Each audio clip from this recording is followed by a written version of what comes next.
السلام عليكم ورحمة الله وبركاته. صاحبنا قارئ سو دوادا وقيبت labaad ee sheekada nafsi iyo nabar jacayl.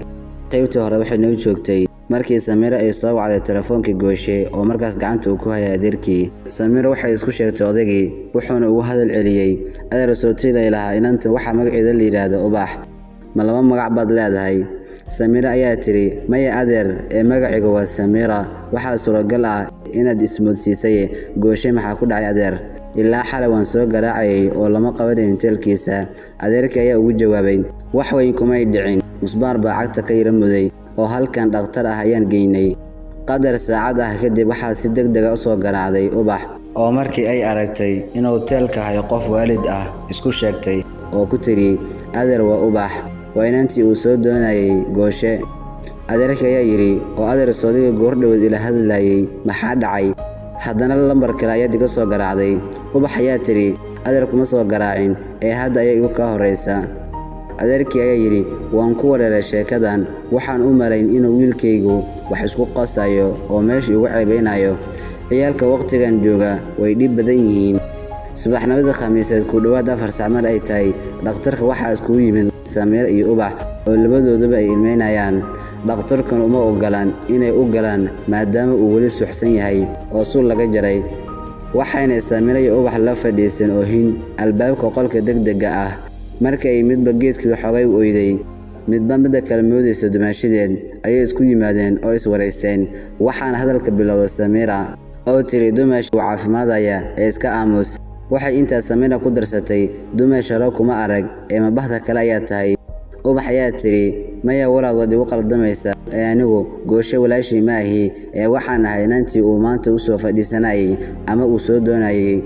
Samira ayaa tiri maanta soo doonayay maad igu ciyaaraysaa dumaashi goob kaftan iyo ciyaarna ma joognee. Ubax ayaa tiri maxaad ka hadlaysaa ma meel lagu ciyaaro ayaan joognaa miyaanay kuu muuqan waxa indhahayga ka socda in ay ilin tahay waxaad arkaysaa inuu gacliyahayga xanuunsanayo oo dhakhtar u yaal. Samira ayaa tiri haddaba labadan mid ayuu been u sheegay ee adiga arrinkaagu ma waxa afka iska tiraahdeen buu ahaa mise ilaa waalidka waa gaarsiiseen. Ubax ayaa tiri miyaad kaftamaysaa walaal afku waa maxay ballanta meerko saaka ayay ahayd oo dhammaan reerka ayaa diyaar ahaa oo sugayay ilaa jaarka og inuu gooshe soo doonayo. Samira iyo Ubax markii ay ogaadeen xaqiiqda asneed waxay isku dhex qabsadeen isbitaalka. markii la kala kaxeeyana Samira oo ooyeysa ayaa albaabka ka booday iyadoo ku dhawaaqaysa wuu khiyaanay daacad baan u ahaa wuxuu igu lumiyay waqti dheer maxaa ku ilaabay abaalkii badan ee aan u galay haddaan rag dambaba aamino maxaan imika waalidkii ugu jawaabaa. markii ay guriga soo gaadhay Samira waxay sarartu ugu dul dhacday sidoo qof xanuunsanaya oo kale tacbaan ay ahayd. xaafadina waxay u sheegtay inay hawsha maanta baaqatay oo inankii nabar ku dhacay. markii ay casirkii gaadhay ayay Samira hooyada ugu warantay sida wax u dhaceen iyo waxay kala kulantay dhakhtarka. markii Samira hooyadeed ay sida ugu warantay hooyadeed aad bay u canaanatay oo waxay ku tiri ninkaad intaas oo dhan sheekeysanaysay ayaanad ogeyn inuu ku jecel yahay in kale hadda ma garanayo waxaan dadka ku qanciyay inankii xanuunsanaya mooyay sheeko kale cidna la soo hadal qaadin. Samira ayaa tiri waayahay hooyo macaan ayna ku soo noqono dhinaca iyo gooshe oo dhakhtarka yaal. isla markii wuxuu dareemay gooshe halka uu ka soo qaatay qodaxda nafsiga sidoo kale wuxuu garwaaqsaday inuu gaf ka galay Samira oo jecleed oo inta waxayraanka ahaa uu doonayay inuu ku meel gaaro ee aanu si dhab u jeclayn. codsigiisa ugu horeeyay ee uu codsaday wuxuu ahaa in Samira loogu yeero si uu u raali geliyo. markii codsigiisa uu ku madax adeegana waxaa loo diray Samira inaan gooshe naabtidii ah. waxaanu gooshe siiyay tilmaam sax ah meesha uu ku yaal guriga Samira ay degan tahay. kaltuun tilmaamtii way heshay oo waxay toos u tagtay guriga waxayna iridda guriga kula kulantay Samira hooyadeed oo si shaqo tagayso lana jarmaadaysa tiraanyo iyo qalbi jab weyn.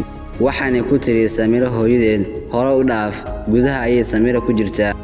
kaltuun gudi ayay u soo socotay waxay maqsinkeeda ugu soo gashay Samira oo sir ku jiifta oo laba hablood oo asxaabteed ahna ay hareeraha ka fadhiyaan.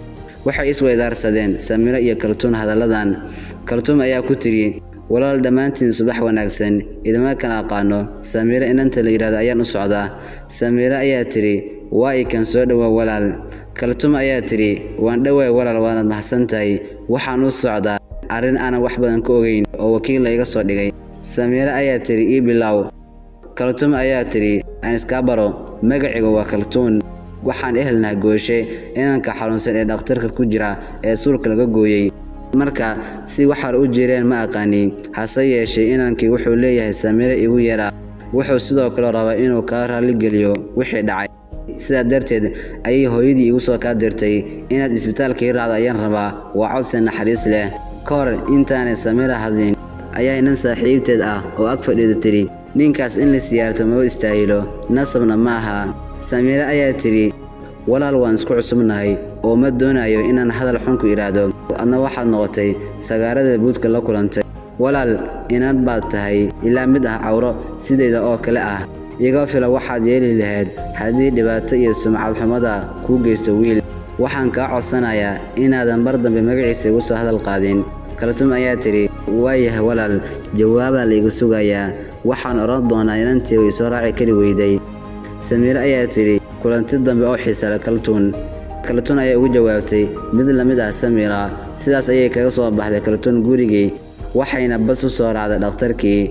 Markii albaabka dhakhtarka ay soo gashay Kaltuun waxay garan weyday wax ay jawaab ugu celiso dadkii soo wakiishay waxaana niyadeeda ku soo dhacay inay been samayso. Haddana way ula ekaan weyday oo waxay go'aan ku gaadhay inay runta qadar sheegto laakiin hadallada kakana ee carada xabaarsan ay qariso. Waxay gudaha u soo gashay maqsinkii u yaala Gooshe iyo Kaltuun waxaana dhex maray hadalkan.